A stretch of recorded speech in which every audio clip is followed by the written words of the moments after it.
I'm incredibly impressed. I can't believe that I was able to do this with one prompt in Gemini 3 and it took me about 60 prompts with Gemini 2.5 Pro. That's pretty mind blowing, and I don't say that lightly because I'm very aware of AI hype, but this is incredible. Hi, my name is Callum, also known as Wanderloots, and welcome to today's video. On Gemini 3 Pro, Google's latest state of the art model. One of my favorite places to use Gemini Pro for coding, chatting, planning, and more is in Google AI Studio because of the very generous free limits of Google's Pro model. But Gemini 3 Pro is being incorporated across the entire Google ecosystem, so this is just an example. If you find this video helpful, please consider liking, hyping, and subscribing.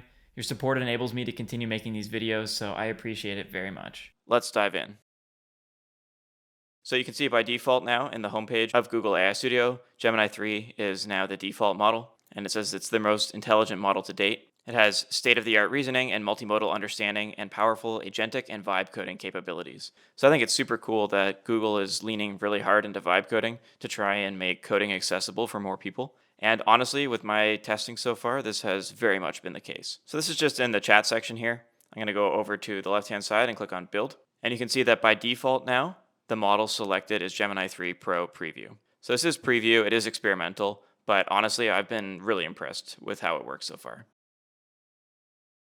In my How to Build Apps with Google AI Studio, I made an idea inbox application as a progressive web app, which basically means I'm able to share it to my phone home screen. The goal is that I'd be able to get my ideas down faster immediately and then send it to Obsidian for review later and not worry about forgetting it. I also then deployed this application using Vercel and using Google Cloud Run. So I thought that the best way for me to test Gemini 3 would be to go through and build the exact same application that I already built in my How to Build Apps with Google AI Studio and deployed with the How I Deploy Apps with Google AI Studio. That way we could get an almost perfect comparison with how the two work. To keep this video as brief as possible, I'm just going to show you a direct comparison between Gemini 2.5 Pro and Gemini 3. But if you want a deeper dive into how I actually build apps with Google AI Studio, including prompt engineering, context engineering, tips for coding, and how to connect GitHub for version control and then how to deploy it, I recommend checking out my Google AI Studio playlist because all the same tips apply from Gemini 2.5 Pro to Gemini 3. Okay, so let's get started. With Gemini 2.5 Pro, I gave a fairly simple prompt on what I was looking for.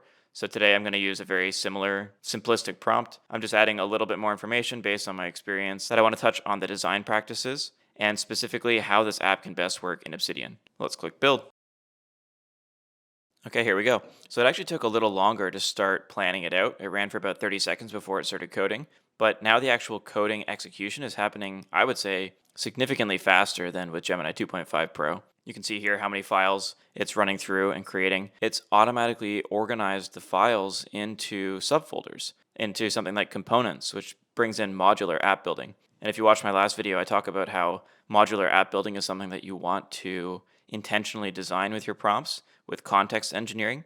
That way, for example, if I want to make a change to a specific component, like how the buttons look, I can go in and change just the one file without having to change the entire app. So the fact that Gemini 3 Pro is already architecting the code base more efficiently, I think is a great sign that perhaps we're actually dealing with a next level tool here. Okay, there we go. So that took about 117 seconds to run. It went through and built out all the different components, different services, and honestly, I think it looks pretty great compared to even the end version of what my last one looked like. Here, I'll give you a better comparison here. So on the right here, we have Gemini 2.5 Pro, what took me about maybe 60 to 80 prompts to get working. We have the option to have a settings section, upload templates, add files, and there's an AI generative button that will use Gemini 2.5 Flash to give suggestions on tags to go with the note. So honestly, I was pretty happy with how that was working, but that did take me maybe an hour and a half or 2 hours to get working properly, and I was beginning to hit my limit on Google AI Studio. On the left here, I honestly think that this already looks better from a UI perspective. We've got this clear copy option. We've got the ability to download a file. There you go, I just clicked it, and you can see it just downloaded the file right away, already in Markdown, which is what Obsidian runs in. We've got this template section where you can just easily add more templates, custom ones. And then settings here. It already built in this light dark mode, which if you go over to Gemini 2.5 Pro on the right, you can see the light mode didn't really work very well. And I got frustrated with it, so I stopped adding in new features. But the light mode on the Gemini 3 version just already looks incredible. So I'm incredibly impressed. I can't believe that I was able to do this with one prompt in Gemini 3, and it took me about 60 prompts with Gemini 2.5 Pro. That's pretty mind blowing, and I don't say that lightly because I'm very aware of AI hype, but this is incredible. And I just want to mention that normally I do a deep dive tutorial on my channel, but I wanted to give you a first look at Gemini 3 today because I did already go through and build that Obsidian Idea Inbox app with 2.5 Pro. So if there's anything that you want to see me dive deeper into with Gemini 3 or any of the new Google products, please let me know in the comments, as I'm happy to make tutorials that help people vibe code better, help people organize their files better, work with their ideas. Just if there's anything in particular you would like me to try and build or test out, please let me know in the comments, and I appreciate any feedback. Okay, and now I just want to very quickly show you a new feature with Gemini 3 and Google AI Studio is there's this Annotate App button down at the bottom here.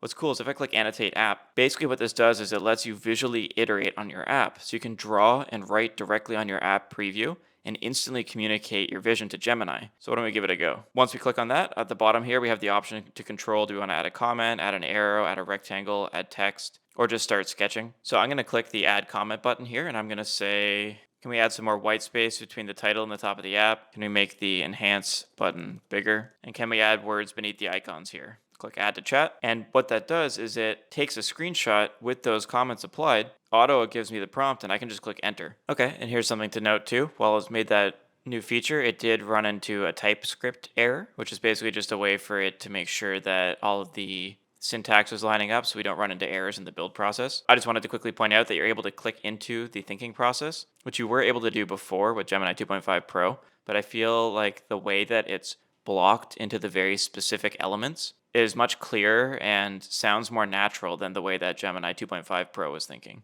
But you have to check it out yourself.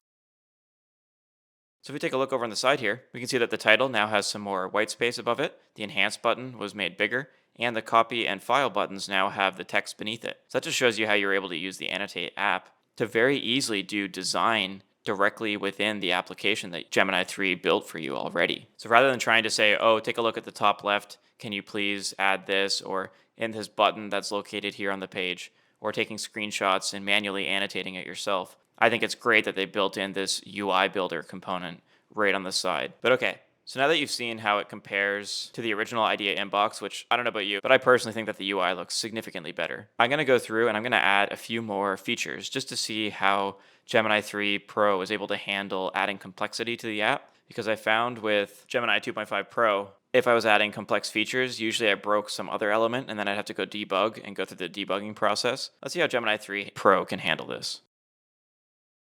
It took about 15 minutes or so, and I went through and had a longer conversation with Gemini, made a few changes to it, which is how you can see the app looks a little bit different. I gave the app a title. I added extract metadata as an option here. I added the ability to record directly into this, where now Gemini 2.5 Flash will take my recording, create a transcript, and then format the note for me, and then automatically pull in the note title and all the tags associated with it according to my different templates that I have on the side here.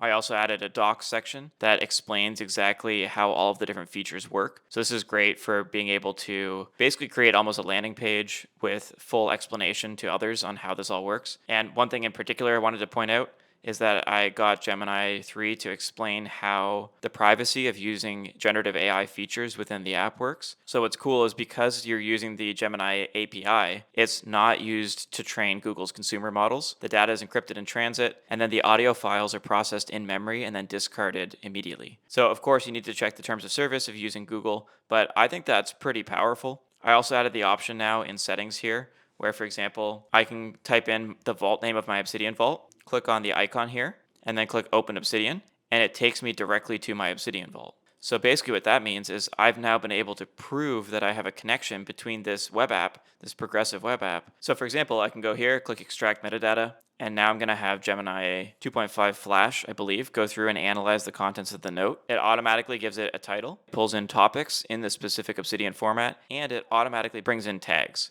So now if I just click on the Open App button, oh, it looks like the format was a little bit off here with all of these plus signs. But you can see that I was able to just directly open the app in Obsidian, or I could click Save File.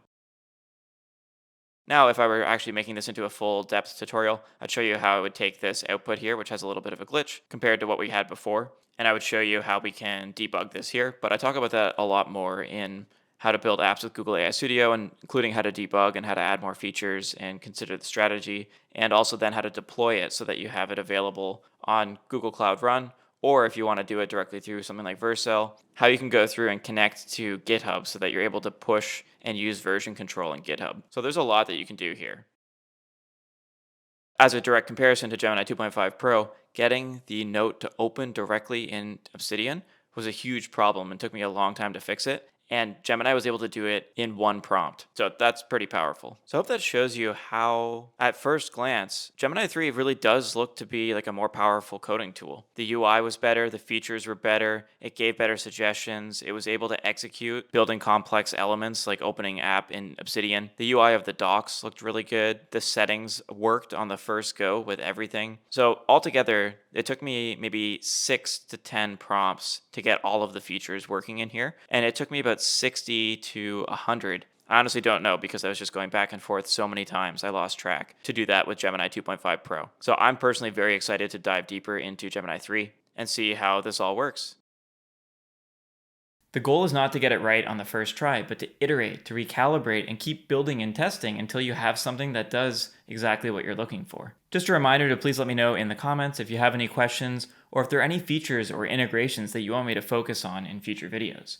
Your feedback really helps me hone in on what's going to be the most helpful for you and for everyone else, so I really appreciate it a lot. If you found this video helpful, please like and subscribe. I am working on making YouTube my full-time career, so any support you can give me is very much appreciated. You should also check out my other videos on coding with AI Studio, as people have been finding them very helpful. In these videos, I go through much more in depth on the strategy behind vibe coding and how you can work to build out your ideas and make them as good as possible. Thanks again for watching, and I will see you in the next video.